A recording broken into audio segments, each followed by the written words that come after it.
We'll call this today When Faced with Adversity. This is my first video back in about 3.5 weeks from being sick. If you guys will recall this, right before Thanksgiving of 2025, I got sick, and I never get sick, and couldn't get better, and went to the ER, the doc in the box, tried to get something, and they sent me to the ER, who admitted me, who put me in the hospital for 6 days the first time, sent me home with antibiotics to self-administer that made me sick or had a reaction to. Changed those. Next round did something. Spent 4 more days in the hospital. Finally, I'm out, feeling better. And why do I say this? So when faced with adversity, you have 2 choices. You can crawl up in a ball and die, or you can fight through it. And it's hard. No one wants to spend freaking 3.5 weeks being sick, 10 or 11 of those days in the hospital, which is, even with great nurses, it's freaking miserable.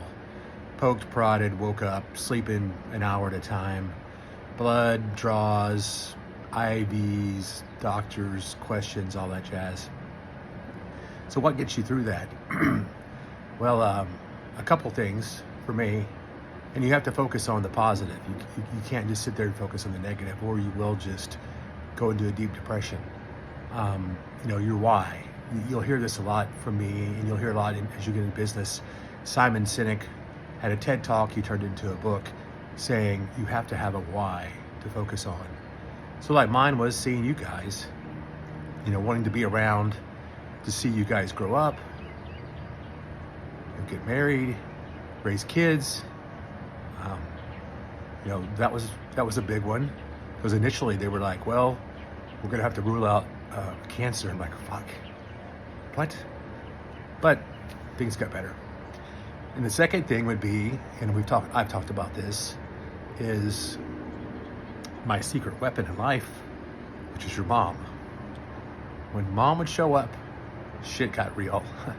She kept those doctors on the straight and narrow, because it's tough. In any kind of limited resource situation, they're going to give you the minimum product they can and move on. Mom would show up, hold those guys' feet to the fire, hold them accountable, ask them questions, almost to the point of embarrassing me, which is pretty tough, and get shit done. So this is really a 2-parter. One on when facing adversity, the choices you have: roll up in a ball and die, or fight. I had mom bring me my kind of portable office I had already set up for when I travel. So I had my laptop, a giant portable monitor, keyboard, mouse, notepads, pens, phone, iPad.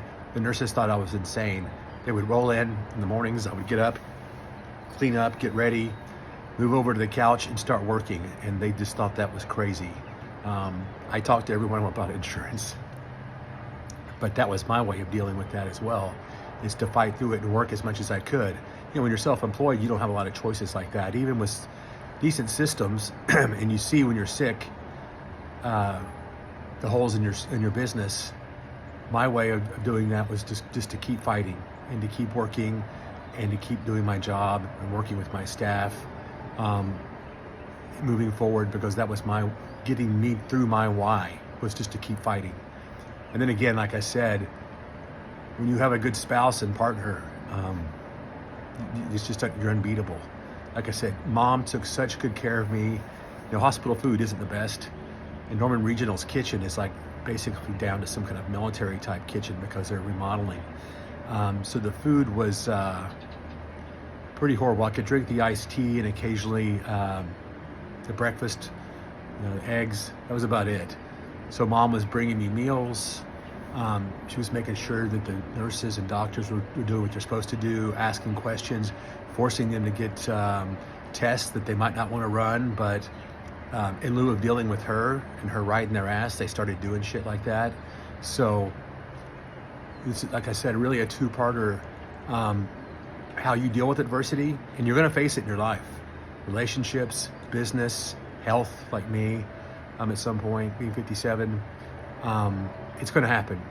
And you have to learn to deal with it. And how you deal with it can really impact and will impact your life. And then the things you put in your life, such as a good spouse, are going to get you through it much easier, or just help you get through it. I mean, at some points, I was in such brain fog because my infection, I really couldn't comprehend what the doctors were saying, and I didn't really give a shit. So mom's there taking notes, making sure what's going on, had a big folder of stuff, and that's just invaluable, much less she just stepped up at home.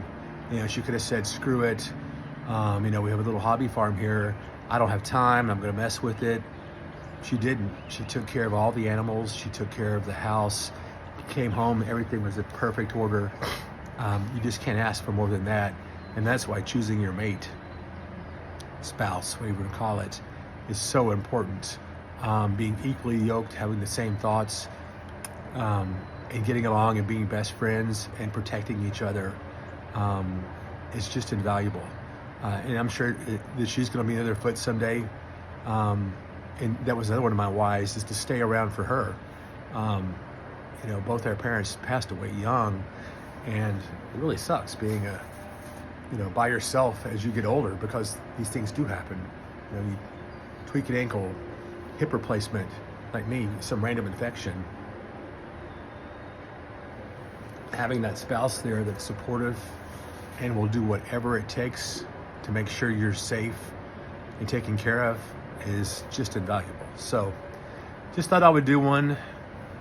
This is my hardest health issue since I had cancer many years ago.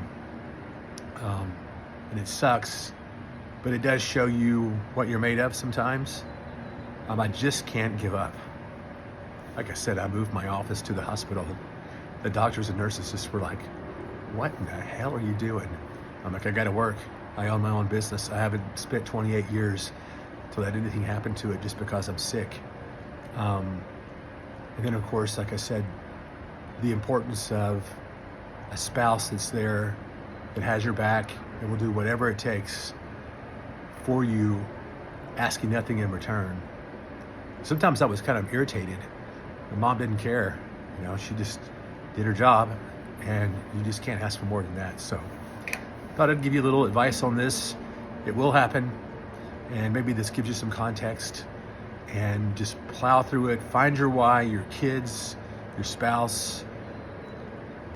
Focus on that. That gets you through. Having that supportive spouse to get behind you and just give you that push. It's just that extra that you just can't hardly ask for these days.